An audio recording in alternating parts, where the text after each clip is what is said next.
नामवर मजमून निगार Tahir server Mir BBC के लिए अपने एक आर्टिकल में लिखते हैं, इल्म साइंस की दुनिया में जिस तरह हर इब्तदा अरस्तू से जा मिलती है, इसी तरह बड़े सगीर में एंटरटेनमेंट और न्यूज चैनल्स पर दिखाई दिए जाने वाले टीवी प्रोग्रामों के हर फॉर्मेट के बानी तारिक अजीज जा निकलते हैं। इस खित्ते में उनकी हैसियत उस्तादों के उस्ताद की सी थी। न्यूज कास्टिंग हो या होस्टिंग, अहम शख्सियात के स्टूडियो इंटरव्यूज हों या तालीमी और तफरीही टेलीविजन शोज, स्क्रीन पर इन सब की इब्तदा तारिक अजीज ने की। अदाकार सुहेल अहमद बताते हैं कि गुज़िश्ता 2-3 दिहाइयों में पाकिस्तान और आसपास के ममालिक के निजी टेलीविजन चैनल्स में जो कुछ भी दिखाया गया, उसकी शुरुआत तारिक अजीज के हाथों हुई। वो कहते हैं कि बड़े बड़े इंडियन स्टार्स की मेजबानी में चलने वाले टीवी शोज का मरकजी आइडिया और फॉर्मेट तारिक अजीज के टीवी शोज से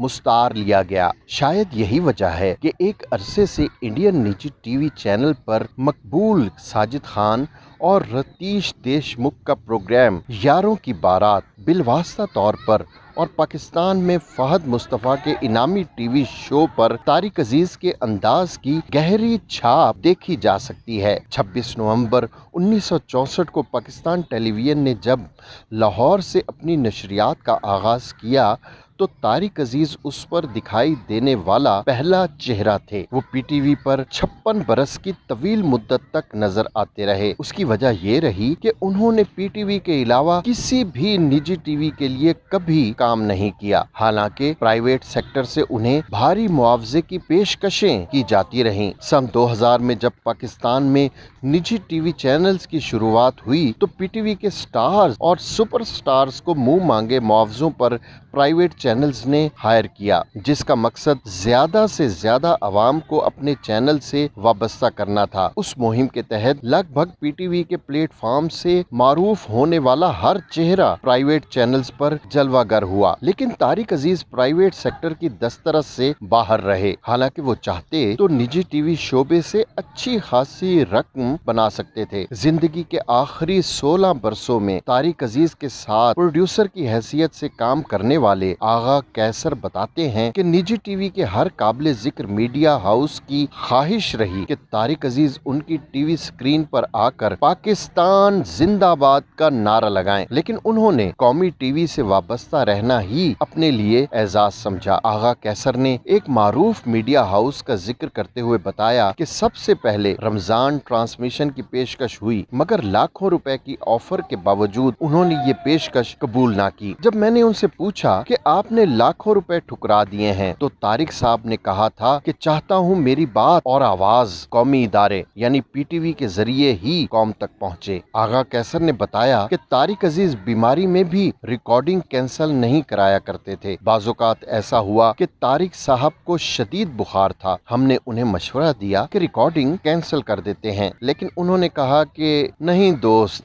लोग मायूस घरों को लौटेंगे। कैमरे ऑन होते तो शदीद बुखार में भी उनके जिस्म में बिजली कौंध जाती। तारिक अजीज के कैमरों के सामने आने के हवाले से सुहेल अहमद कहते हैं कि तारिक अजीज विंग्स से यूं स्टेज पर आते थे जैसे शेर मैदान में निकलता है। तारिक अजीज अपने कैरियर में मुल्क के सबसे महंगे टीवी होस्ट रहे हैं। उन्होंने एक टीवी इंटरव्यू में बताया था उन्होंने 1 घंटे का मुआवजा 10 लाख रुपए तक भी वसूल किया है और इसके अलावा 1 घंटे से जितने मिनट ज्यादा होते तो उसका मुआवजा अलग मिलता था। लेकिन ये तो उनके कैरियर के उरूज का जमाना था। वो सन 1960 में रेडियो लाहौर से वाबस्ता हुए, जहां उनका मुआवजा 150 रुपए तय हुआ था। अमारत और गुर्बत अजल से एक दूसरे के मुकाबले पर हैं। अमीर लोग हमेशा से गरीबों का इस्तेहसाल और उनकी मजबूरियों से फायदा उठाते आए हैं। अक्सर अमीर और ताकतवर बाअसर लोग कामयाब रहते हैं,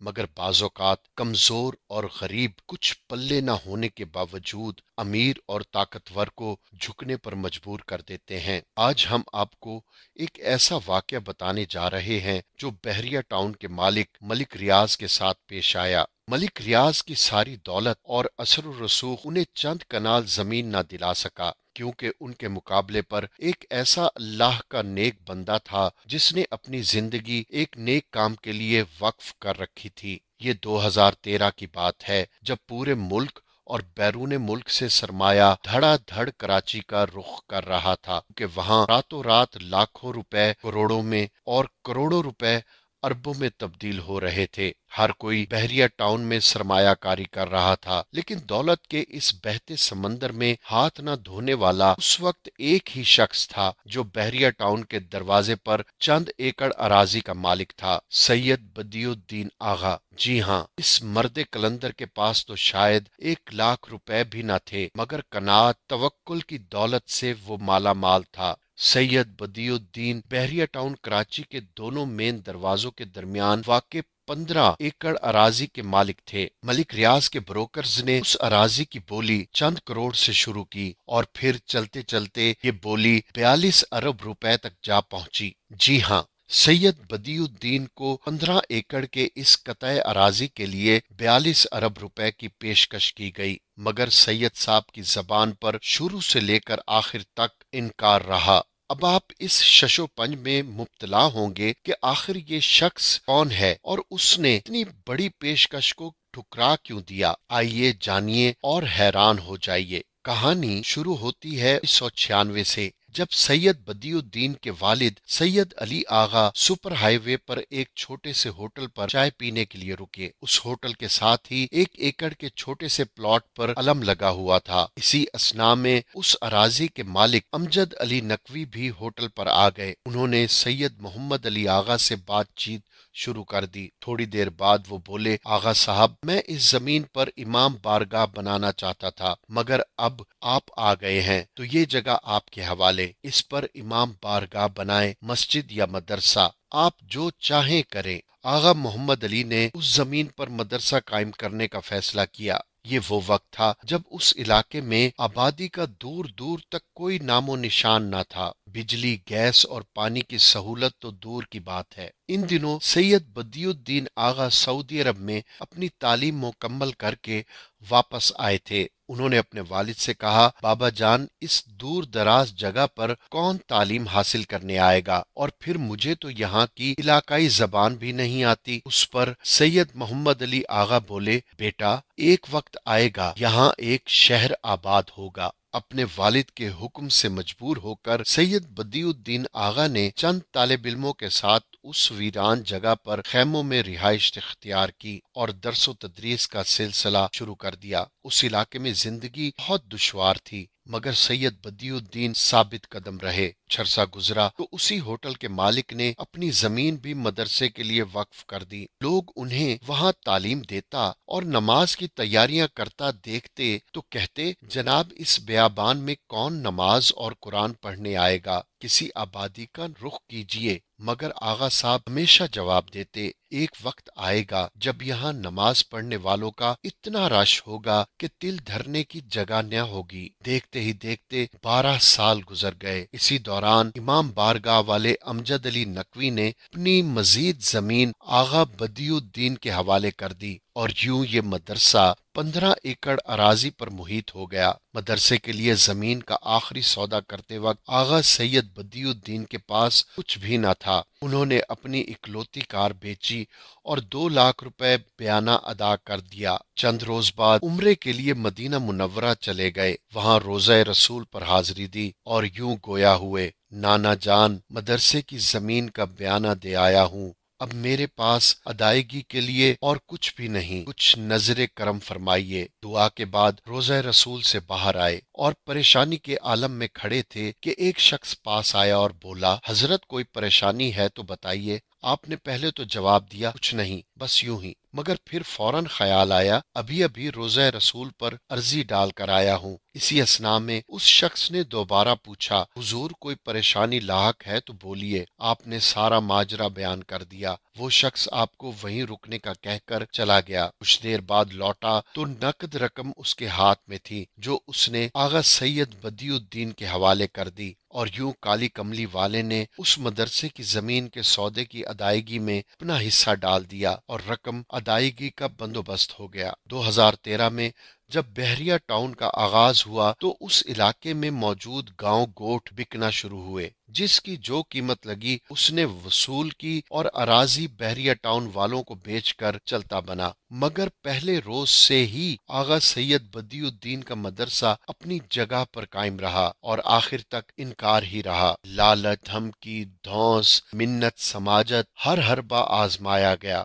मगर पहले रोज से ही आगा सैयद बदियुद्दीन का मदरसा अपनी जगह पर कायम रहा और आखिर तक इनकार ही रहा। लालच, धमकी, धौंस, मिन्नत, समाजत, गर्ज हर हरबा आजमाया गया, मगर आगा साहब ने मदरसे की जमीन बेचने से इनकार कर दिया। मदरसे की अराजी के हुसूल के लिए रकम की पेशकश करोड़ों से शुरू हुई और अरबों तक जा पहुंची, मगर आगा साहब ने इनकार कर दिया। बहरिया टाउन ये जगह क्यों न ले सका? आगा सैयद बदियुद्दीन ने मदरसे की ये अराजी फरोख्त क्यों न की? ये उक्ता बाद में खुल गया। आखिरी बार जब पुलिस की भारी नफरी ने बुलडोजरों और ट्रैक्टरों समेत मदरसा गिराने के लिए उस इलाके का घेराव किया तो आगा सैयद बदियुद्दीन ने एक जुमला कहा था, हम अहले बैत अजल से मजलूम रहे हैं और हमेशा मजलूम ही रहेंगे, इसी में हमारी भलाई और कामयाबी है। एक रोज आगा साहब को पैगाम मिला कि मलिक रियाज मिलना चाहते हैं।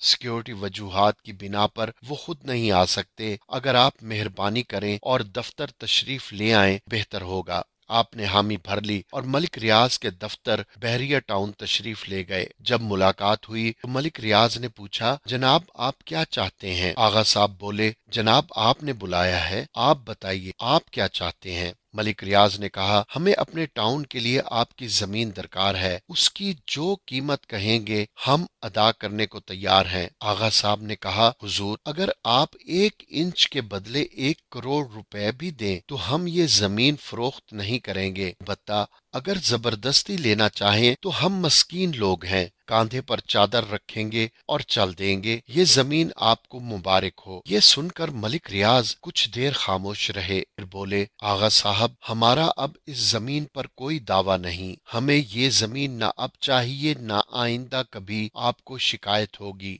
यूं 5 साल से जारी कशमकश का 5 मिनटों में खात्मा हो गया। ये मदरसा पूरी आबोताब के साथ अपनी जगह पर कायम है और अब बहरिया टाउन की जानिब से मदरसे को फिल्टर शुदा पानी और बिजली मुफ्त फराहम की जाती है।